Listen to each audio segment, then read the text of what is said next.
Hello sir, আমি তো আপনার লোকেশনে চলে আসছি, আপনি আসুন। হ্যাঁ, আসছি। স্যার এই নিন আপনার পার্সেল। কত টাকা হয়েছে? স্যার 499 টাকা।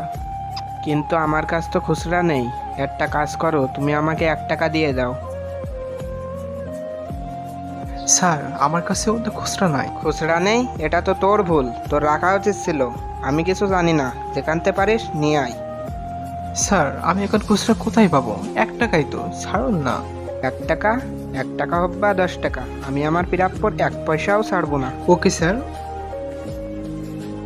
এই 10 টাকা আপনি রাখুন।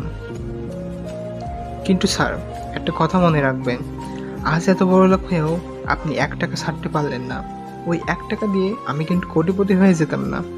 আর এখন 9 টাকা আমার পকেট থেকে ভরতে হবে। শুধু টাকা থাকলেই ভালো মানুষ হওয়া যায় না, তার সাথে মনটাও ভালো হওয়া দরকার। এমন ঘটনা আমাদের সমাজে প্রায় ঘটে থাকে।